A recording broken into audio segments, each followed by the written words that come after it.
जय हिंद प्यारे बच्चों, आप सभी का मैथ अड्डा सिस्टम पे स्वागत है।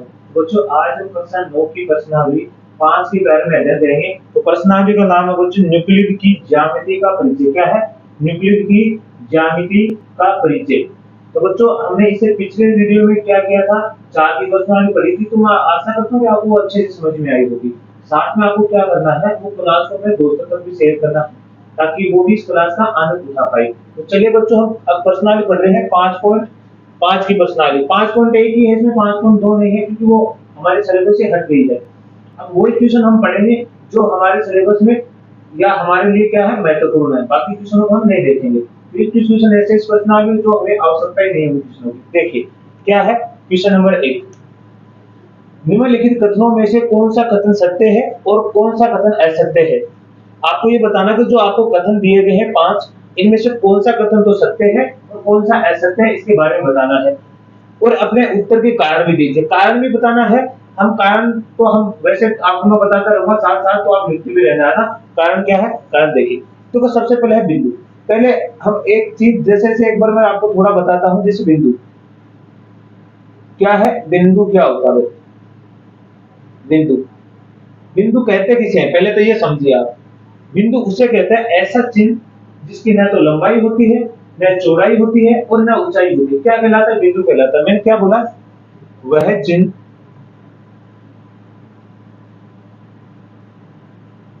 जिसकी जिसकी न तो लंबाई न तो लंबाई न तो चौड़ाई न तो चौड़ाई और न ही ऊंचाई न ही ऊंचाई हो, क्या कहलाता है? बिंदु कहलाता है। बिंदु कहलाता है। क्या कहेंगे उसे? बिंदु कहेंगे। ऐसे वैसा चिन्ह, कोई चिन्ह है जैसे मान लो ये या बिंदु है। क्या आपको दिखाई दे रहा है ये वाला बिंदु? ये बिंदु है। नहीं तो इसकी क्या बता सकते हो? चौड़ाई बता सकते हो। ना आप इसकी ऊंचाई बता सकते हो और ना ही आप क्या बता सकते हो, इसकी लंबाई बता सकते हो। तो वो क्या होता है? बिंदु। अब एक बिंदु से आप कितनी रेखा खींच सकते हो? एक बिंदु से कितनी रेखा खींची जा सकती है? तो बच्चों अनंत। आप कितनी भी रेखा खींच लो, कितनी भी रेखा खींचो तो क्या होंगी? अनंत होंगी। अनंत रेखाएं हम खींच सकते हैं। तो हम ये भी लिख सकते हैं कि एक बिंदु एक बिंदु से अनंत अनंत रेखाएं खींची जा सकती है। अनंत रेखाएं खींची जा सकती है। एक बार आप क्या करेंगे, इसका स्क्रीनशॉट लेंगे ताकि ये बात भी आपको याद रहे कि बिंदु कैसे कहते हैं और बिंदु से कितनी रेखाएं खींची जा सकती है। अब इसका उत्तर हम देंगे। देखो, मैं जैसे जैसे आपको क्वेश्चन बताऊंगा वैसे वैसे उसका कारण भी बताएंगे। आपने स्क्रीनशॉट ले लिया होगा। अब देखिए, अगला जो हमारे पास है दो बिंदु। हमारे पास मान लीजिए दो बिंदु है। ये दो बिंदु हो गए। इन दो बिंदु से कितनी रेखा खींच सकते हैं आप, ये बताना है। ये दो बिंदु हो गए। इन दो बिंदुओं से आप कितनी रेखा खींच सकते हो? एक। कितनी रेखा खींच सकते हो आप? एक रेखा खींच सकते हो। तो यहां मैं पॉइंट लगा के लिख रहा हूं। क्या लिखोगे? दो बिंदुओं से। आप स्क्रीनशॉट ले लेना इसका, या साथ साथ आप लिख भी सकते हो। दो बिंदुओं से केवल केवल एक रेखाखंड रेखाखंड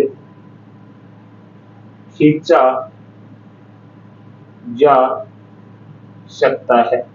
कितना रेखाखंड खींचा जा सकता है? एक रेखाखंड खींचा जा सकता है।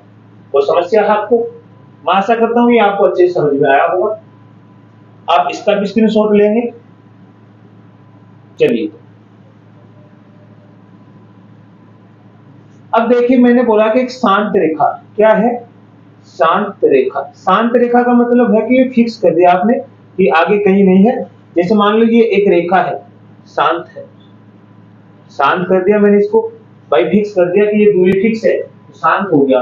अब एक शांत रेखा को क्या कर सकते हो बच्चों? आप दोनों तरफ से अनिश्चित रूप से बढ़ा सकते हो। क्या कर सकते हो? अनिश्चित रूप से बढ़ा सकते हो। एक शांत रेखा होती है, उसको आप ऐसे क्या कर सकते हो? अनिश्चित रूप से बढ़ा सकते हो। जैसे ऐसे समझिए, कोई व्यक्ति जैसे मान लो एकदम सीधा व्यक्ति है, शांत है, आप शांत व्यक्ति से कुछ भी काम करवा सकते हो ना। लेकिन एक जब एक व्यक्ति जो गुस्से में है, क्रोधित है, तो आप उसको कोई भी काम उसे नहीं करवा सकते हैं, क्योंकि जब भी वो काम करोगे तो वो क्रोधित होगा। इसका मतलब शांत होता है ना, उसको कहीं भी ले जा सकते हैं, और क्रोधित होता है उसे कहीं भी ले नहीं जा सकते। उसका मतलब ये हुआ कि जो शांत रेखा है उसको आप दोनों तरफ से क्या कर सकते हो? खींच सकते हो, मतलब बढ़ा सकते हो। तो आप क्या लिख सकते हो? शांत रेखा को दोनों ओर अनिश्चित अनिश्चित रूप से बढ़ाया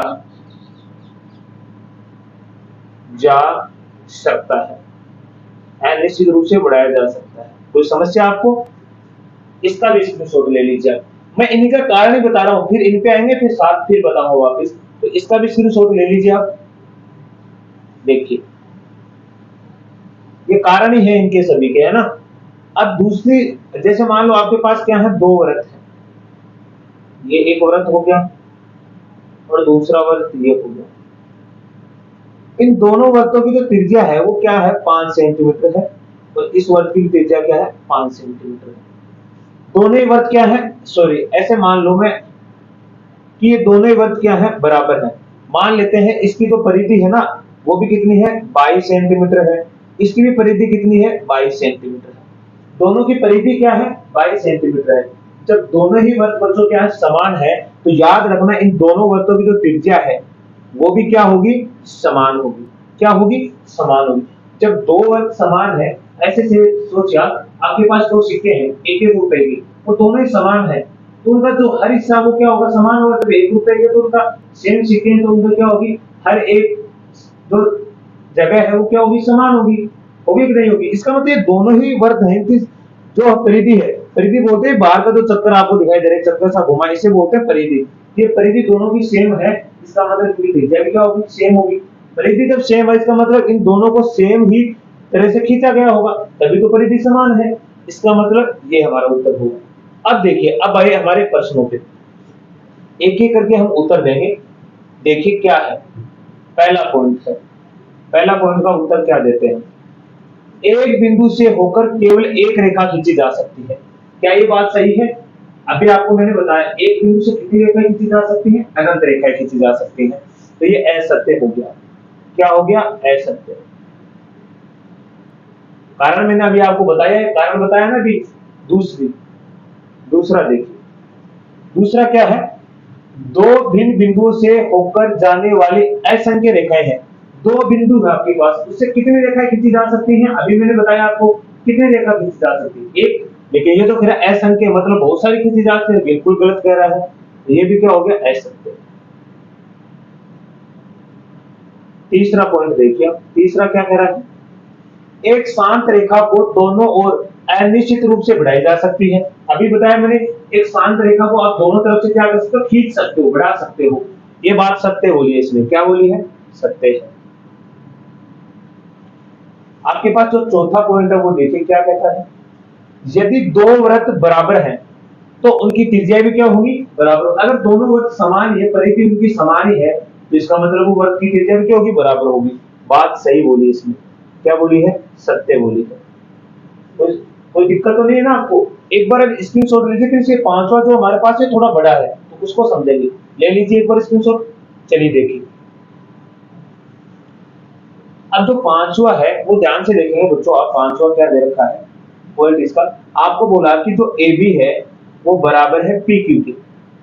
दूसरा आपको बोला है जो पी क्यू है वो बराबर है एक्स वाई के। तो आपको बताना क्या ये बात सही है? तो आपको बताना है जो ए बी है क्या वो बराबर है एक्स वाई के। ये बात आपको बताना है। अगर आप ये बात सही हो जाती है इन दोनों से तो ये सत्य है, अन्यथा गलत है। जरा ध्यान से देखिए, ए बी बराबर है किसके? पी क्यू के, और पी क्यू बराबर है किसके? एक्स वाई के। ध्यान से देखना बच्चों, ये ए बी इस पी क्यू के बराबर है, इसका मतलब समझना, मैं पी क्यू के स्थान पर ए बी लिख सकता हूँ, या ए बी के स्थान पर क्या लिख सकता हूँ? पी क्यू लिख सकता हूँ। बात ये है, जैसे मैंने लिखा 1 बराबर है 2, मैं कह सकता हूं कि एक है वो बराबर है किसके, दो के, और दो है वो बराबर है किसके, एक के। इसका मतलब ये नहीं कि ये एक दो है तो बड़े हैं छोटे, लेकिन जब मैंने बराबरी भी लगा दिया है तो ये इसके बराबर है, ये इसके बराबर है। तो ध्यान देखिए, इस PQ के स्थान पर मैं क्या लिख सकता हूँ, यहाँ PQ है, इसके स्थान पर क्या लिख सकता हूँ, AB। तो आप लिख सकते हो जैसे समीकरण एक दे दो इसे और दो दे दो, तो आप क्या लिखोगे, लिख सकते हो समीकरण एक और दो से, यहां से क्या आएगा, मैं इस PQ के स्थान पर क्या आ जाएगा, AB बराबर क्या आ जाएगा, XY। क्या ये बात आ गई यहाँ पे, ये सही है क्या, दोनों देखिए जरा, सही है, तो ये कथन क्या हो जाएगा, सत्य है। क्या होगा, सत्य है। समझ में आया नहीं आया, मैं आशा करता हूं कि आपको अच्छे समझ गया। इसका स्क्रीनशॉट लीजिए, फिर अगला क्वेश्चन हम करेंगे।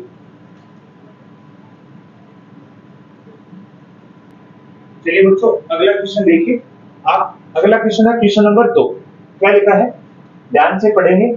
निम्नलिखित पदों में से प्रत्येक की परिभाषा दीजिए। आपको पद दिए गए तो समांतर रेखा, लंबवत रेखा, रेखाखंड, वर्ग की त्रिज्या और वर्ग। परिभाषा दी, क्या आप इन्हें के लिए कुछ ऐसे पद हैं जिन्हें परिभाषित करने की आवश्यकता है, वे क्या हैं और इन्हें कैसे परिभाषित कर पाएंगे। तो कुछ पद तो ऐसे इसमें, जैसे मान लो कि एक वर्ग है, एक वर्ग की त्रिज्या है, ऐसे इनको परिभाषित करना भी जरूरी है। और अब इसको क्या है, क्यों आवश्यक है और कैसे परिभाषित करें, मतलब इनको कैसे हम सिद्ध कर पाएंगे कि ये क्या है। धीरे समझना, पहले इनकी परिभाषा देखेंगे, समांतर रेखा क्या होती है, क्या क्या क्या मतलब समांतर रेखा कैसे, हम कैसे समझ सकते हैं कि समांतर रेखा है ये। इस तरह देखिए आप, पहला पॉइंट देखिए आप, क्या है, पॉइंट नंबर 1, समांतर रेखा। परिभाषा देंगे इनकी, ये वैसे तो परिभाषा में समझ में आ जाएगा, ये क्या लिखेंगे, ऐसी दो रेखाएं, ऐसी दो रेखाएं जिनमें जिनमें कोई बिंदु उभयनिष्ठ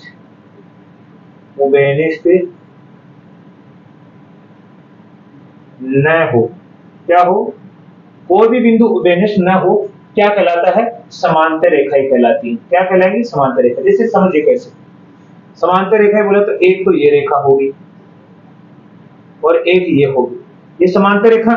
अब देखो उभयनिष्ठ का मतलब होता है क्या ये दोनों एक ही बिंदु से जा रही हैं, एक ही बिंदु से जाना क्या कहलाता है, उभयनिष्ठ। जैसे मैं कह देता भाई ये ऐसे जा रही हैं, अब देखो इन पे एक बिंदु क्या वो उभयनिष्ठ हो गया, तो ये समांतर रेखा थोड़ी होगी। समांतर रेखा में तो क्या नहीं होता, उभयनिष्ठ बिंदु नहीं होता है। अगर वो उभयनिष्ठ बिंदु ही तो हो गया तो समांतर रेखा कैसे हो सकती है। जैसे आप देखेंगे तो, जैसे आप देखोगे तो क्या होगा, रेलगाड़ी, रेलगाड़ी की पटरियां, रेलगाड़ी की क्या होती है, पटरियां क्या होती है, समांतर होती है। जैसे हमारे रूम होता, मकान की दीवारें होती है, वो भी क्या होती है, समांतर होती है, कभी मिले भी नहीं, एक दूसरे के समांतर होते हैं। जैसे हम देख सकते हैं मकान की दीवारें, ये भी तो समांतर ही होती है। अगर ये समांतर नहीं होगी तो एक दूसरे टच हो जाएगा, टच होगा तो गिर जाएगा, होगा नहीं होगा, सकड़ा हो जाएगा या जोड़ा हो जाएगा, ये दिक्कत है। ये है हमारी समांतर रेखा। मेरे हिसाब से आप अच्छे से समझे होंगे कि क्या है। आप स्क्रीनशॉट लीजिए, फिर हम पढ़ेंगे लंब रेखा। तो देखिए लंब रेखाएं क्या होती है। दूसरा पॉइंट हमारे पास है लंब रेखाएं।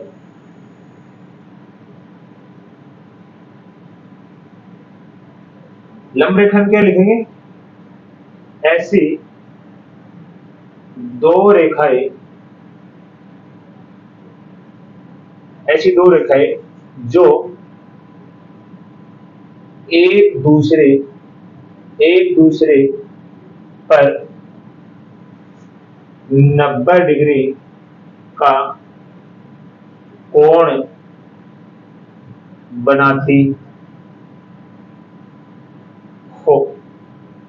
क्या बनाती है, 90 डिग्री का कोण बनाती है, क्या कहते हैं, लंब रेखा कहलाती है। जैसे ये होगी, मैं लिख सकता हूं कि ये दो रेखा होगी, ये होगी एक तो, मैं ऐसे लिख सकता हूँ कि लंब रेखा है, एक दूसरे पे कितने डिग्री का कोण बनाएंगे, 90। या फिर आप ऐसे नहीं तो आप ऐसे देखिए, एक रेखा मेरे पास ये होगी, दूसरी रेखा मेरे पास ये होगी। अब दोनों देखो, अगर इस तरह से खड़ी देखोगे तो ये रेखा इसके साथ 90 डिग्री कौन बना रही है, और आप ऐसे पलटोगे तो ये वाली रेखा इसके साथ 90 डिग्री बना रही है। तो ये क्या होती है, लंब रेखा ही होती है, जो एक दूसरे पे क्या बनाती है, 90 डिग्री का कोण। वो लंब रेखा किसे कहें, ऐसी रेखाएं, ऐसी दो रेखाएं जो एक दूसरे पे क्या बनाती है, 90 डिग्री का कोण बनाती है, तो वो रेखाएं क्या कहलाएंगी, लंब रेखाएं कहलाएंगी। ये भी तो लंब कह सकता हूं मैं कि ये दोनों भी लंब रेखाएं एक दूसरे पे क्या बना रही है, 90 डिग्री। देखो ये खड़ी बना रही, इसको ऐसे देखें तो ये भी क्या है, 90 डिग्री बना रही है।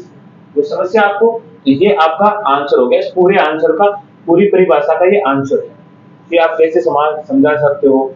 जैसे आप देखना चाहो तो हमारे मकान की जो दीवारें होती हैं वो देख लो आप, क्या होती है, एकदम सीधी होती है ना, 90 डिग्री पे होती है। एक दीवार दूसरी पे क्या होती है, लंब होती है ना।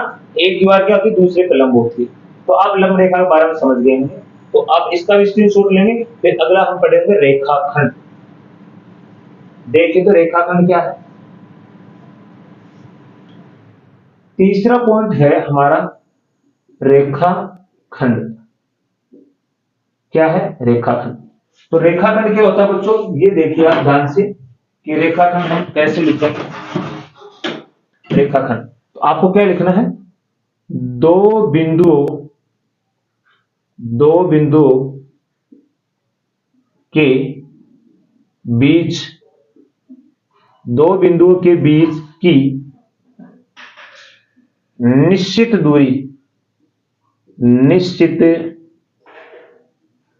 दूरी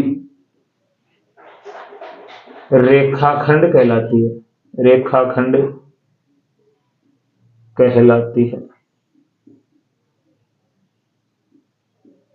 क्या कहलाते हैं, रेखाखंड। अब दो बिंदु देखो, जैसे मान लो एक बिंदु ये हो गया, एक बिंदु हो गया, दो बिंदु हो गया, इन दोनों के बीच की दूरी आपने फिक्स कर दी कि भाई ये फिक्स कर दी कि ये दूरी कितनी है, 5 सेंटीमीटर है। रेखाखंड उसे कहेंगे जो दो बिंदुओं के बीच की दूरी वो फिक्स कर दी आपने, 5 सेंटीमीटर 10 सेंटीमीटर है, वो क्या कहलाएगी, रेखाखंड कहलाएगी। जैसे वो मकान पे आ जाए, हम क्या करते हैं, दो बिंदु लेते हैं, दो बिंदु होगा और वो दीवार क्या करते फिक्स कर देते हैं कि भाई ये 15 सेंटीमीटर की दीवार है, इतना ही बनाना है, 15 फीट का है, इतना ही रूम बनाना है, तो वो फिक्स हो जाता है। फिर एक बार बनने के बाद हम क्या नहीं कर सकते, उसे कम नहीं कर सकते, बढ़ा नहीं सकते, क्या करेंगे, या तो तोड़ना ही पड़ेगा। उसी तरह जब एक बार आपने इन दोनों बिंदुओं के बीच की दूरी निश्चित कर दी है, तो फिर आप इसे बढ़ा नहीं सकते, पाई फिक्स हो जाती है। क्या कहलाता है, रेखाखंड कहलाता है। समझ में आया कि नहीं आया, इसका भी स्क्रीनशॉट लेंगे। फिर अगले हम पढ़ेंगे वर्ग की त्रिज्या। देखिए वर्ग की त्रिज्या, वर्ग की त्रिज्या क्या होती है, वर्ग की त्रिज्या। पहले तो इसकी परिभाषा लिख लेते हैं, फिर मैं आपको समझाता हूं। क्या लिखेंगे, वृत्त के केंद्रक से परिधि परिधि तक की दूरी, परिधि तक की दूरी त्रिज्या कहलाती है। क्या कहलाती है, त्रिज्या कहलाती है। अब देखिए आप, जैसे मान लो ये एक वर्ग हो गया, अब वर्ग आपने खींचा होगा तो प्रकार की सहायता से खींचा होगा, तो यहां पे हमने कोई केंद्र लिया होगा, ये केंद्र हो गया। क्या हो गया, केंद्र। इस केंद्र से केंद्र देखो, ये तो होती है परिधि, क्या होती है, परिधि। वर्ग की क्या होती है, परिधि, और ये होता है केंद्र, केंद्र। अब इस केंद्र से लेके इस परिधि तक की ये दूरी, यहां केंद्र से लेके इस परिधि तक की दूरी क्या कहलाती है, त्रिज्या कहलाती है। क्या कहलाएगी, त्रिज्या। और इधर भी हो सकती है, ये त्रिज्या ही तो है, चारों तरफ त्रिज्या ही तो है। क्या है, त्रिज्या। ये क्या कहलाएगी, त्रिज्या कहलाएगी बच्चों। समझ में आया आपको कि त्रिज्या किसे कहेंगे, तो वर्ग के केंद्र से परिधि तक की जो दूरी होती है ना, वो क्या कहलाती है, त्रिज्या कहलाती है। तो इसका भी स्क्रीनशॉट लेंगे आप। देखिए अंतिम है इसका, तो वो क्या है, वर्ग। क्या है, वर्ग किसे कहते हैं, वर्ग। क्या लिखोगे आप, वर्ग। ऐसा चतुर्भुज, ऐसा चतुर्भुज जिसकी जिसकी सभी बुझाए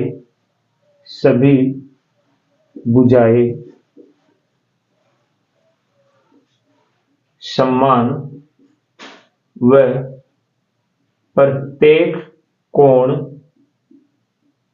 90 डिग्री हो, क्या कहलाता है? वर्ग कहलाता है। अब देखिए वर्ग कैसा होता है। वर्ग, इस वर्ग की क्या कंडीशन होती है? ये वर्ग है, सॉरी बच्चों, ये वर्ग है। इसकी सभी भुजाएं क्या होती हैं? समान होती है। क्या होती है? समान होती है। और प्रत्येक कोण भी इसमें क्या होता है? 90 डिग्री का होता है। क्या होता है? 90 डिग्री। आप पूछोगे सर एक नाम आपने लिखा चतुर्भुज। चतुर्भुज का मतलब क्या होता है? चतुर्भुज का मतलब होता है चार भुजाओं से बनी बंधाकृति। चतुर्भुज का क्या अर्थ होता है? कि जो चार भुजाओं से बनी बंधाकृति होती है उसे हम क्या कहते हैं? चतुर्भुज कहते हैं। तो यहाँ क्या ऐसा मैंने लिखा, ऐसा चतुर्भुज जिसकी सभी भुजाएं समान वो प्रत्येक कोण क्या हो? 90 डिग्री हो, क्या कहलाता है? वर्ग कहलाता है। तो मैं आशा करता हूं आप सभी को समझ में आया होगा। स्क्रीनशॉट लीजिए, फिर अगला क्वेश्चन। चलिए बच्चों अगला क्वेश्चन देखिए। क्वेश्चन नंबर 3 है, यदि दो बिंदु ए और बी के बीच एक बिंदु सी ऐसा स्थित है कि ए सी बराबर है बी सी के, तो सिद्ध कीजिए। सिद्ध में क्या लिखा है कि जो ए सी है वो बराबर है 1/2 ए बी के। ये आपको सिद्ध करना है। तो देखिए जो भी दिया गया पहले इसको हम लिखेंगे। क्या लिखोगे आप? दिया है, पहले वो लिख लो आप। क्या है? दिया है। क्या दिया आपको? दिया है कि जो ए सी है वो बराबर है क्या?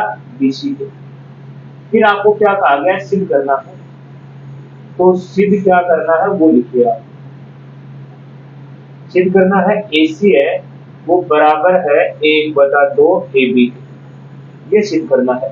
सिद्ध करने के बाद में बच्चों इसमें आता है उपपत्ति। उपपत्ति का मतलब अब इसका हल बताना है कि ये कैसे आया है। तो ध्यान से समझिए। जैसे मान लो आपके पास एक रेखाखंड है, हमारे पास क्या है? A B. क्या है? ए बी है बच्चों। ये ए बी है, इस पे कोई बिंदु बीच में स्थित है, मतलब बीच में इसने बोला है सी। ये बीच में स्थित है तभी तो इसने लिखा कि जो ये वाली दूरी है वो इस दूरी के बीच में है, बराबर है।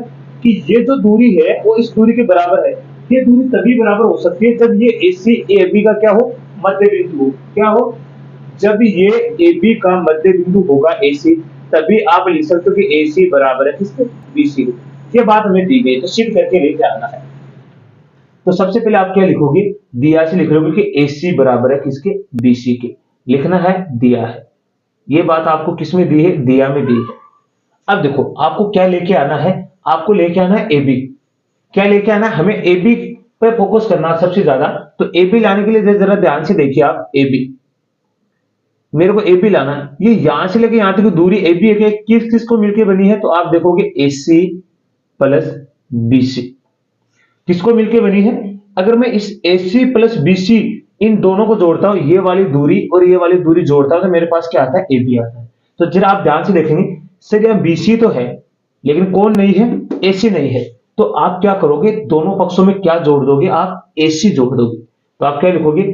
दोनों पक्षों में ए सी जोड़ने पर। क्या लिखोगे? ए सी जोड़ने पर।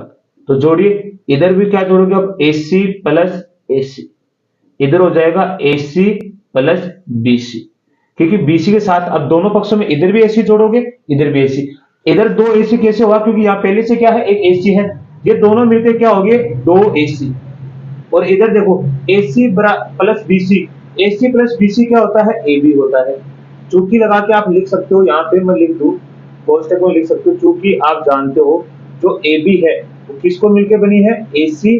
और प्लस में किसको मिलकर बनी है? बी सी को। ये आप लिख दोगे। अब देखो ये दो ए सी प्लस बी सी मिलकर क्या बना है? ए बी बना है। अब ये दो इधर गुणा में, इधर किसमें जाएगा? भाग में। तो यहां से आएगा ए सी बराबर क्या आएगा? 1/2 ए बी। या ऐसे लिखो, आप क्या लिखोगे? ए बी बटे 2, भाग में जाएगा ना। या फिर आप इसको ऐसे भी लिख सकते हो कि इसका मतलब ही होता है कि इसको 1/2 ए बी, एक ही बात है। ये हमारा आंसर है। ये तो हमें सिद्ध करना था, तो आप लिख सकते हो 21 सितंबर। ये हमारा आंसर है। कोई समस्या आपको? अगर फिर भी आपको कहीं दिक्कत आती है तो आप कमेंट के माध्यम से बताना है ना। स्क्रीनशॉट ले लीजिए, फिर अगला क्वेश्चन। चलो बच्चों अगला क्वेश्चन देखिए। तो क्या लिखा है हमारा प्रश्न 3 से, या 3 3 बोल सकते हैं या 4, 3 या 4 क्यों बोलोगे, क्योंकि मैंने एक क्वेश्चन छोड़ दिया नीचे, क्योंकि वो क्वेश्चन हमारी परीक्षा की दृष्टि से नहीं है, तो मैंने उसको छोड़ दिया। तो वो कौन सा था, हमारा 3 का था, सॉरी 4 का क्वेश्चन था। वो कौन सा था, 4 का। 3 का तो हमने कर ही लिया है, तो 4 का क्वेश्चन था, इसलिए ये क्या रह गया, 4 क्या बन गया, 3 क्या बन गया, 4 बन गया। तो ये ध्यान रखना आपको। तो वो प्रश्न 3 या 4 से सी रेखाखंड एबी का मध्य बिंदु कहलाता है। सी रेखाखंड हमने पिछले वाले क्वेश्चन से हम कर कह सकते हैं कि जो सी है ना वो एबी का क्या है, मध्य बिंदु है। तो सिद्ध कीजिए कि एक रेखाखंड का केवल और केवल एक मध्य बिंदु हो सकता है। इसने ये बोला कि एक रेखाखंड का केवल क्या हो सकता है, एक ही मध्य बिंदु। जैसे देखो इसने ये बोला है कि एक रेखाखंड है आपके पास AB, इसका मध्य बिंदु आपको क्या बोला है, सी है। ये बात सही है कि एक रेखाखंड का केवल क्या हो सकता है, एक ही मध्य बिंदु हो सकता है, लेकिन हमें तो ये सिद्ध करना है कि ये होता एक ही होता है कि वास्तव में क्या एक ही बिंदु, रेखाखंड का एक ही बिंदु मध्य बिंदु होता है। इसके लिए आपको क्या करना है, जब भी ऐसा सवाल पूछा जाता है तो आपको क्या करना है, एक बिंदु और करना है, वो भी आपको क्या मानना है, इस AB का मध्य बिंदु मान लेना है। क्या मानोगे आप, इसका मध्य बिंदु मान लोगे। तो अब देखिए, या फिर मैं ऐसे इधर ही दूसरा बिंदु बना के लिख देता हूँ, ऐसे ही इसी AB का एक और बिंदु हम क्या ले सकते हैं, मैंने D ले लिया। दो रेखाखंड बनाते हैं, एक ही रेखाखंड है ये, लेकिन मैंने दोनों को अलग अलग बना दिया ताकि आपको समझ में आ जाए। तो देखो हल में क्या लिखेंगे, क्या लिखेंगे, प्रश्न 4 से या 3 से, प्रश्न 4 से या 3 से, 3 भी लिखा हमने 4 भी, तो आपकी बुक में देख लेना कौन सा है, मैंने एक क्वेश्चन छोड़ा इसलिए लिखा है ऐसा। तो यहाँ से आप क्या लिखोगे कि आपने बोला अभी प्रश्न 4 से AC बराबर है किसके, BC के, कि जो ये दूरी ये इसके बराबर है, पिछले क्वेश्चन में आपको दिया गया। दूसरी बात आपको दी गई है कि जो AC है वो 1/2 AB, ये बात भी आपने सिद्ध करी है। पीछे वाले प्रश्न से आपने क्या किया, सिद्ध किया है। अगर आप बताओ कि जो AC है ये पूरी, ये AC यहाँ तक की दूरी इस पूरी AB की क्या है, आधी है, तो क्या मैं ऐसे ही लिख सकता हूँ जो ये AD है वो इस पूरी AB की, या AB आएगा, पूरी इस AB का क्या है, आधा है। सेम तो बात है, दोनों ही तो लागू होती है। जब ये दूरी इस पूरी की आधी है तो ये दूरी भी इस पूरी की आधी होगी। आप इसको ले लो समीकरण नंबर 1 और इसको समीकरण नंबर 2 ले सकते हो। आपको देखो सिद्ध क्या करना है, सिद्ध करना है कि एक रेखाखंड का केवल एक मध्य बिंदु होता है, ये आपको सिद्ध करना है। तो यहां से आप इसको प्रति लगा के लिखोगे, इसे समीकरण 1 और 2 से लिखोगे, समीकरण 1 और 2 से। अब जरा ध्यान से देखिए, क्या ये दोनों साइड बराबर हैं 1 और 2 की, दोनों साइड बराबर है, तो आप क्या लिख सकते हो कि जो AC है वो बराबर है किसके, AD के। जो AC है ये दोनों साइड क्या हो जाएंगे, ये दोनों बराबर, तो ये दोनों भी क्या हो जाएंगे, बराबर हो जाएंगे, AC बराबर AD के। अब जरा ध्यान से देखिए आप, ये जो AC है वो बराबर किसके, AD के। अब एक तरह से आप देखो तो आप क्या कर सकते हो, इस एक को A से काट दिए तो आपके पास क्या आ जाएगा, C बराबर क्या आ जाएगा, D। अब देखो C और D दोनों बराबर है। अब देखो ये बिंदु और ये दोनों बिंदु क्या बराबर है, हमें तो क्या लिया था मैंने, इसी रेखा पे तो लिया था दूसरा बिंदु D, इसी पे लिया था ना। ये दोनों क्या हो गए, बराबर हो गए। ये दोनों बिंदु तभी बराबर हो सकते हैं तब ये दोनों बिंदु क्या हो, एक दूसरे के ऊपर, D भी क्या हो, यहीं पे हो, तभी ये दोनों बिंदु क्या हो सकते हैं, बराबर हो सकते हैं। तो आप लिखोगे अतः यह तभी संभव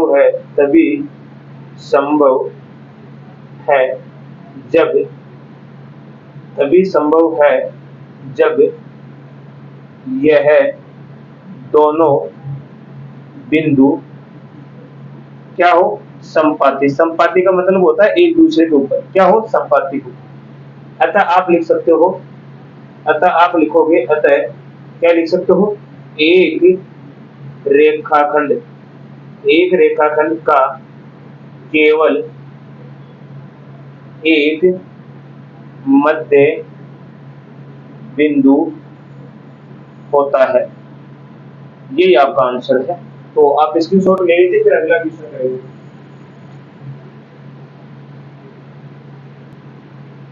चलिए बच्चों अगला क्वेश्चन देखिए क्या लिखा है। AC बराबर है BD के, तो सिद्ध कीजिए कि AB बराबर होगा CD के। आपको चित्र दिया गया है, इसके माध्यम से करना है। तो आपको क्या है, सबसे पहले दिया है वो लिख लीजिए। दिया में क्या आपको, जो AC है वो बराबर है किसके, BD के, ये आपको दे दिया है। सिद्ध क्या करवाया आपसे, सिद्ध करना है कि जो AB है वो बराबर है किसके, CD के। ये आपको सिद्ध करना है, ठीक है। तो यहां से आप क्या लिखोगे, उपपत्ति। देखिए उपपत्ति में आप कैसे लिखोगे, यहां से आपको क्या लेना है, AC बराबर क्या लेना है, BD। ये दिया से ले लेना, आप दिया है। देखो मेरे को क्या लेके आना है, AB लेके आना है। क्या लेके आना है, AB। तो जब मैं AB एक बार क्या करता हूँ, इस बिंदु को मैं भूल जाता हूँ, मेरे को चाहिए AB। क्या चाहिए, AB चाहिए। तो अब यहां ध्यान से देखेंगे, इस पूरे AC में से, देखो ये AC है, टोटल इस AC में से मैं क्या कम कर दूं, BC। इस पूरे में यहां से लेके ये यहां तक की दूरी है, उसमें से मैं ये वाली दूरी कम कर दूं, यहां से लेके यहां तक, तो ये वाली दूरी बचेगी क्या। दूसरा मेरे पास क्या, BD। आपकी बात देखना, BD क्या है, ये है BD, ये वाली दूरी, इसको बोलता हूं A को, इधर को, ये BD है। सॉरी, मेरे को क्या लेके आना है, BD। CD लेके आना, क्या लेके आना है मेरे को, CD लेके आना है। तो ये CD क्या है, ये वाली दूरी, ये वाली दूरी है CD। तो मेरे को देखो CD, अरे मेरे को लेके आना है CD। CD लेके आऊंगा तो इस पूरी में से देखो, ये वाली पूरी, इस BD में से मैं क्या कम कर दूं, BC। देखो इस पूरी भुजा में से अगर मैं ये वाली दूरी कम कर दूं, तो मेरे पास ये वाली दूरी बचेगी, है कि नहीं है। जैसे मान लो यहां से लेके यहां तक की तो दूरी है वो 5 है, कितनी है, 5 है। और मैं कह दूं कि ये वाली दूरी मेरे पास 3 है, तो मेरे को क्या निकालना है, ये वाली दूरी में मान लो कितनी है, 2 है मेरे पास, ये 2 कौन सी मान ली मैंने, BC। तो मेरे को CD निकालना है।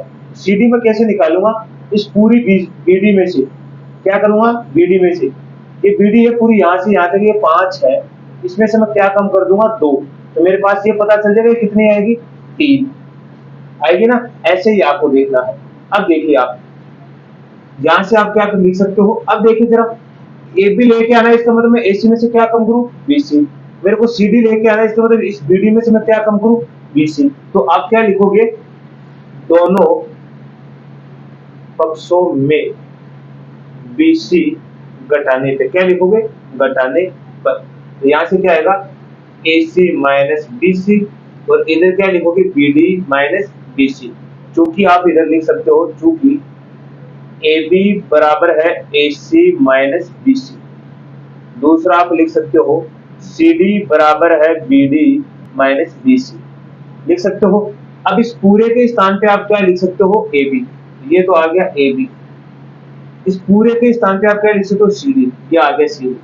क्या आपको यही सिद्ध करना था, AC किधर गया, यही तो सिद्ध करना था आपको। AB बराबर, देखो AB बराबर CD, ये आ गया आपका इतनी सीधा। तो हमारी पर्सनालिटी बच्चों क्या होगी,